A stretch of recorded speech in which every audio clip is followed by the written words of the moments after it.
আল্লাহ তাআলার কাছে একদিন দোয়া করলেন, রব্বিনা হাবলি মিনাস সালিহিন, আয় আল্লাহ আমার একটা নেককার পবিত্র সন্তান দান করেন। ইব্রাহিম পয়গম্বর জানেন আমি যদিও বার্ধক্যে পৌঁছে যাই, কিন্তু আমার আল্লাহ যদি আমার সন্তান দেন পৃথিবীর কেউ আটকাতে পারবে না। আমার আল্লাহ বলেন ফাবাশশারনাহু বিগুলামিন হালিম। ও পয়গম্বর ইব্রাহিম খলিল আমার, আমি আল্লাহ সুসংবাদ দিয়ে দিলাম, একটা সহনশীল সুন্দর সন্তানের সুসংবাদ দিয়ে দিলাম। আমার আল্লাহ হাজেরার গর্ভে ইব্রাহিম পয়গম্বরের প্রথম সন্তান ইসমাঈল পয়গম্বরকে দান করলেন। যাদের সন্তান হয় না, দীর্ঘদিন পর সন্তান হলে ওই লোকটা বৃদ্ধ হোক যুবক হোক যেই রকম হোক না কেন সন্তানটাকে সবচেয়ে বেশি মহব্বত করেন।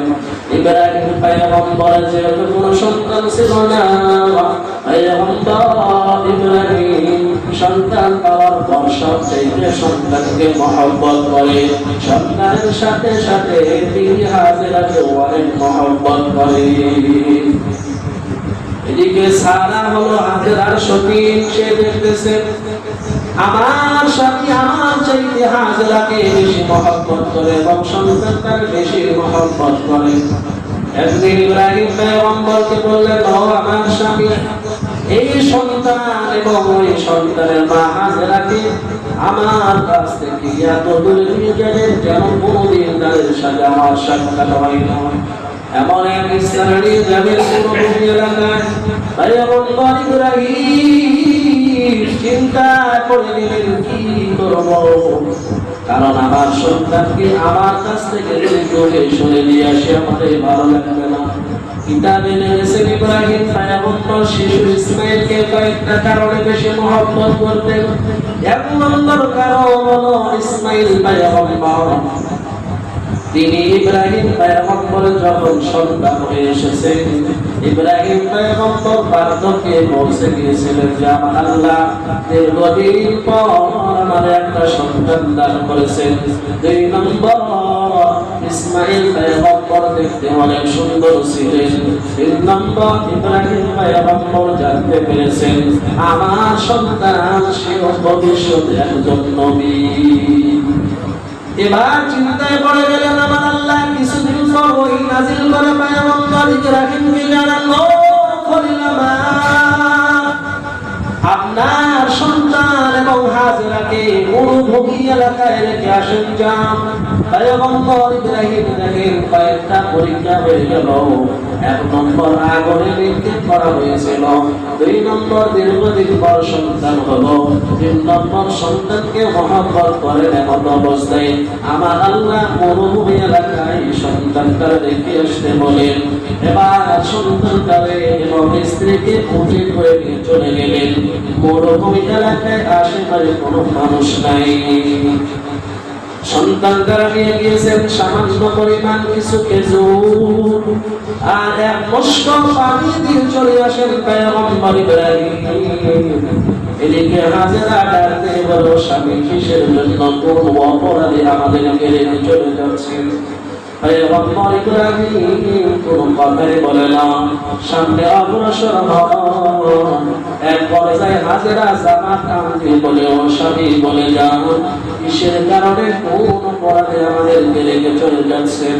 মরুভূমি এলাকা, কোনো মানুষ নাই, জন নাই, পাখি নেই, পশু নেই, পানি নেই, কিছু নেই।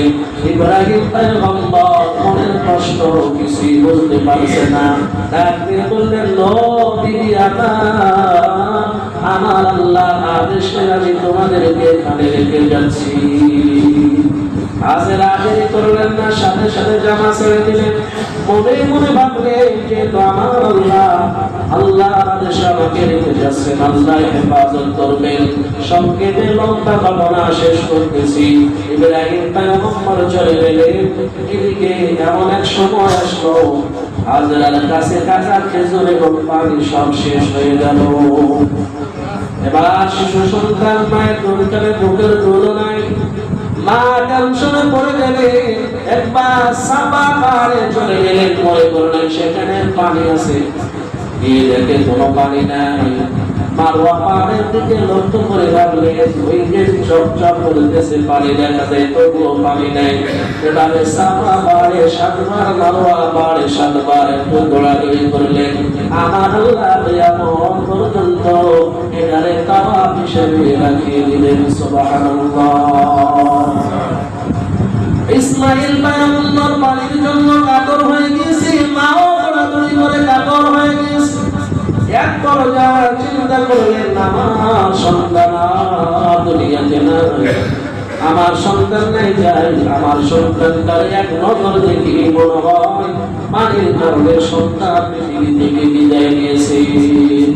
আমার আল্লাহ বলে ও জিবরিল রে, দৌড় দাও, দেরি করবা না, তাড়াতাড়ি পানির ব্যবস্থা করে দাও। আর কিতাবে লিখেছেন ইসমাইল পয়গম্বরের পায়ের গোড়ায় বসার কারণে আমার আল্লাহ একটা পানির ঝর্ণা বয়ে দিলেন। আর কিতাবে লিখেছেন জিবরিল আমিন তার পায়ের গোড়ায় দ্বারা আঘাত করলো, যাই হোক পানির ঝর্ণা বয়ে গেল। এই পানির ঝর্ণার নামটা হলো বর্তমান জমজম।